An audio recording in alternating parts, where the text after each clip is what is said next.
Okay, it's been a heck of a weekend. I just got back from the Audrey Concours d'Elegance, and that was absolutely fabulous. A ton of really cool stuff. I did just post an update via my email blast, as well as on Facebook. Shorter stuff on LinkedIn, as well as Instagram. So if you would like to see the full email newsletter update with pictures, just shoot me a note, Greg at thecollectorcarpodcast.com. Now, I'd like to welcome a new sponsor in addition to California Car Covers. I would like to welcome Discover Once. Imagine a journey so rare it only happened once. That's the spirit behind Once. Exclusive, one-time only adventures that will never be repeated. Our next experience, American Muscle Legends, takes you trackside with the most iconic cars in history, complemented by luxury accommodations and behind-the-scenes access you simply can't buy. Spots are limited. When it's gone, it's gone. You can learn more at discoveronce.com/muscle. RM Sotheby's is the world's largest collector car auction house by total sales. They are the preeminent market maker of high-quality collector cars and collections, regardless of size or complexity. By working in partnership with the Sotheby's team and its network of 80 offices in 40 countries, RM Sotheby's has established the largest client network of any collector car auction house in the world. Join the RM Sotheby's family by connecting with one of their car specialists at rmsotheby's.com or contact me directly at gstanley@rmsotheby's.com. All right, for this episode, we have Jeremy McChesney, and we met a couple years ago at RM Sotheby's, and you had mentioned you were working on an incredible Jaguar, and I was surprised to see it here at Pebble Beach on the lawn. And at one of the events earlier in the week, you were like literally holding court in your race suit, and you were so energetic about this car. I just wanted to learn a little bit more about it. Sure. So this is XKD 522. This was a D-type that was produced by the factory in red, one of only two that were done in red, and it was the first D-type to come to the west coast of the United States in December of 1955. It was ordered by Charles Hornberg, who was the distributor for Jaguar at the time, and he ordered a red D-type because he was going to take it to the LA Auto Show, which was also happening at the same time. So the car was brought in on the Queen Mary to New York and then flown from New York all the way to Burbank Airport just in time for the opening of the Los Angeles International Auto Show. During the auto show, the car was taken to Palm Springs, California, where Ignacio Lozano, sometimes known as Nacho, was to race the car. Unfortunately, Nacho was having a little bit of a difficulty with handling in the car, so they grabbed another young driver named Carroll Shelby. Carroll Shelby drove the car on December 4th, 1955 in this livery that you see here. The car is unique from normal production D-types in a couple of different ways, and we'll open the bonnet and kind of show you that. Because it was a show car, it had a little bit more panache to it. The bonnet folds forward, and you can see that the car was brought up to a very, very high standard. Things were polished that would have been left raw aluminum on normal D-types, such as the airbox and the valve covers. Why do that for a race car? The reason was because it was an auto show car. Okay. And because it was an auto show car, Sir William Lyons, the owner of Jaguar, wanted the concentration to be on the engine, not on the bits and pieces. This was his showcase. And so this car kind of walked two lives, one as a show car and one as a race car. It spent a lot of time in Charles Hornberg's dealership on Sunset Boulevard in Hollywood, California. The car sat on a turntable and sold a lot of XK140s and Mark 7s at the time. Later in its life, it was in a parts department on Santa Monica Boulevard. When it was in the parts department, there was a fire in the building. Part of the car was burned at that point in time, and the car was removed and sold off. But that parts department became what is now the Troubadour. So it's got a little bit of rock and roll history to it as well. How did Shelby fare when he drove this? He had a real difficult time with the car. The rear torsion bar was what we called dead. It didn't have the spring to it that it needed. Nacho was having the same problem with the car. And so he DNF'd the car in the first race, and that was really harpooned in the press. So a lot of people said, the D-Type does well in Europe, it doesn't do well here. Let's wait and see what happens at the Torrey Pines race, which was coming up in February. and that was the last 6 hours of Torrey Pines to be held here in California. That race went very well. Unfortunately, 522, which was being raced by Sherwood Johnson at the time, was crashed during the race about 45 minutes in. He had to retire the car, but another D-type, XKD 527, went on to win the race with the pilot from XKD 522 as a co-pilot in that car. The following day, on Sunday, for the 1 hour race, this car took second place. So did well, it did well. But its life was really to sell cars for Charles Hornberg there on Sunset Boulevard in Hollywood, California. Now talk about some of the other little differences here with the judging, some of the fasteners and the hoses and such. So we see that these Cheney hose clamps are painted black. That black is to match the black of the hose. On silver hose, those Cheney hose clamps are going to be silver.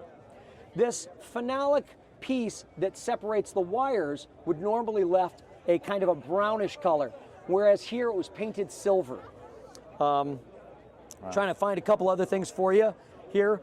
Just the general look of the engine compartment was brought up as well, just because it was a show car. And speak to folks that don't know about D-types, what's going on right here? Yeah, so D-types were built as a single cockpit. You had a passenger, there's a passenger seat underneath the tonneau cover there. And so they were built with a couple things in mind. The first one, win Le Mans.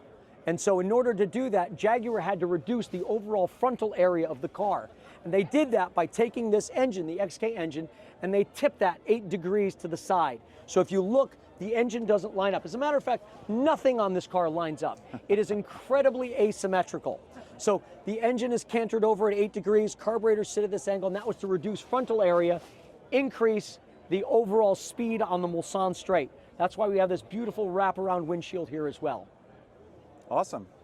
And speak about the side exhaust here a little bit. Yeah, so because it's a straight 6, it's a cross-flow head, Weber carburetors, DC0345s.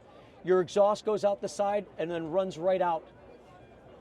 Did anything come with the car from the past history of racing or Carroll Shelby, chili powder, anything? Lots of history to the car, but nothing specific, nothing like, Carroll Shelby left his goggles or something like that in it, no. Yeah, okay. Well, thanks for sharing the... Thank you very much. Yeah. Thanks for participating and coming and seeing the car. I run an Instagram channel on the car called XKD522, the little red D-type. So all right, and check good luck. It out. Hopefully we'll see you on the stage. Absolutely. Thank you. Thanks. Cheers. Your car deserves the best. That's why my Pontiac GTO and Porsche Boxster S are wrapped in California car covers. Since 1989, they've been family-owned and focused on quality, offering more than 100,000 patterns plus fully custom options. Protect your passion with California Car Cover, the world's softest custom-fit covers. Learn more at calcarcover.com.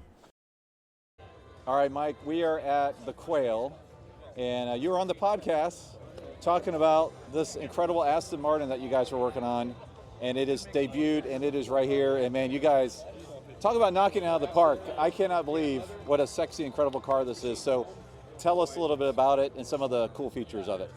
Well, it's really cool to be here, I can't lie. We were just super lucky to have an owner like Eric Johnson to let us build a car like this to a level that we've never built a car before.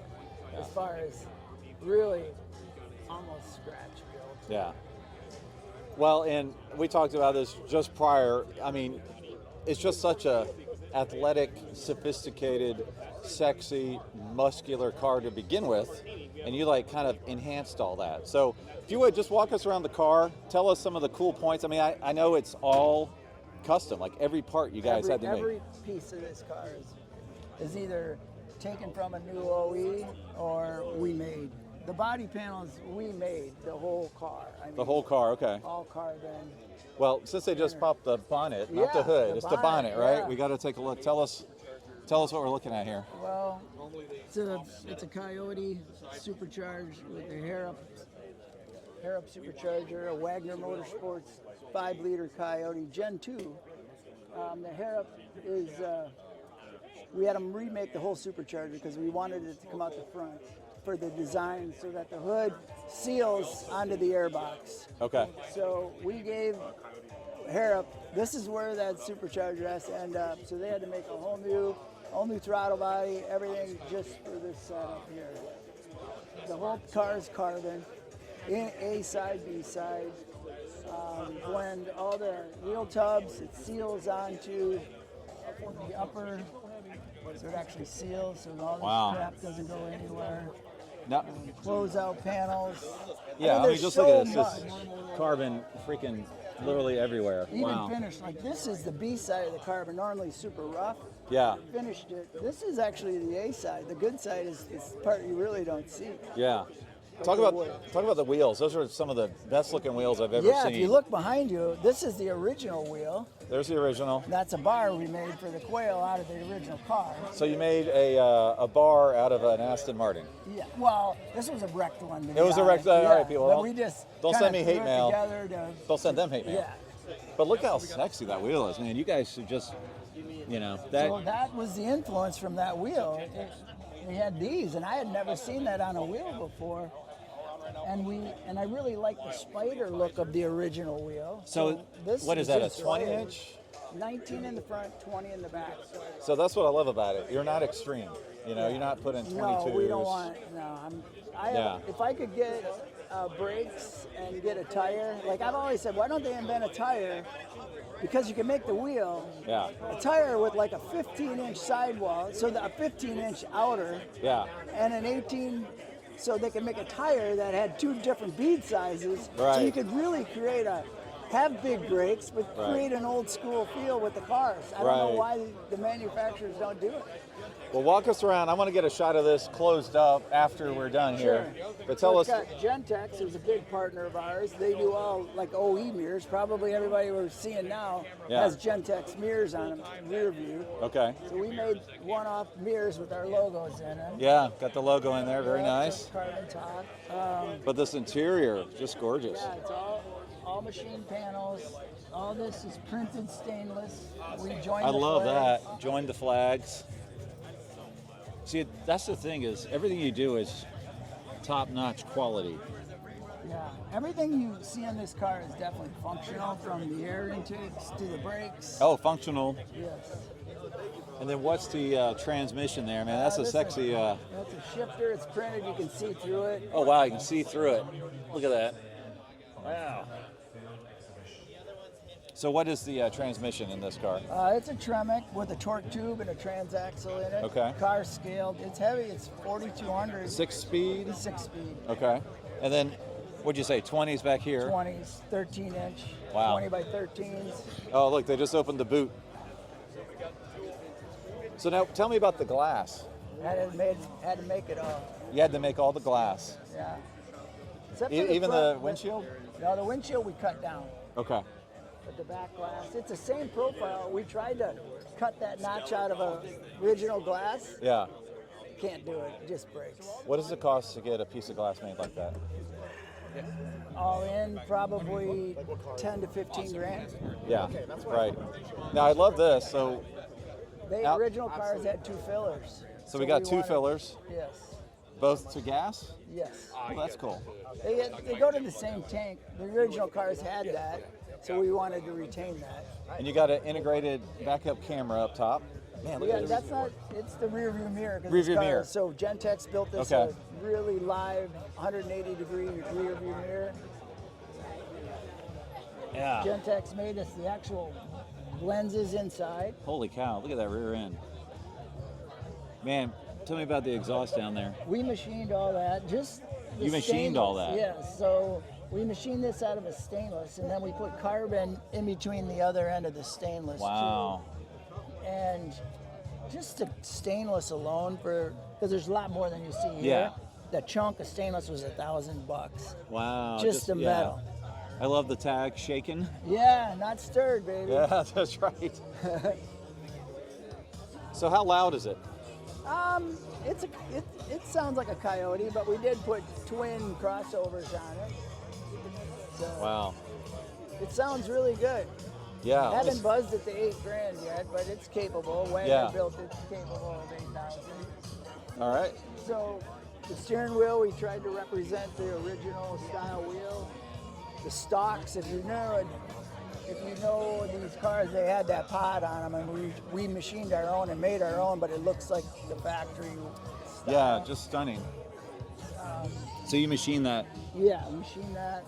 Printed all the handles. So Oh, look the, how gorgeous. The stock pieces, the blinkers. These are all printed? Printed stainless, printed Wow. the almost gun-looking e-brake. Yeah. Printed the necklace, what I would call, on the seats. Lasered the logos. Wow. And you got your logo with the American flag in the middle? And Gentex made us these rear view mirrors. It's the first actual car to have them where they're dimmable. Oh, wow. You look through the visors. The visors, yeah. So if you're driving it and the sun just come over a hill and sun blind, it immediately goes black. Oh my gosh, dark. yeah. And you can do it manually, or you can. Right. That's amazing. I love that steering wheel. All right, do you mind closing the door? No. Let's get a full shot here. Yeah, what a good looking car. Wow. So, how long did it take for the complete build here? From start to finish, CAD and everything, 2.5 years. 2.5. Once we got the parts, it was less than a year. Okay. Once we got the body panel. Yeah. So, it is every single body panel is carbon? Yeah, A and B side. Okay. Yeah, it's just such a sexy, beautiful car. So now the goal is this is a one-off commission, but you are open to doing one more? We would like to do one more to actually write the owner a check back because he believed in us, and we would like to sell one and recoup some of his money, but that's the honest. So what would happen if you could sell 10 of these? We wouldn't build it. Yeah, that's not what we do. We're Yeah, not, you know us. Yeah.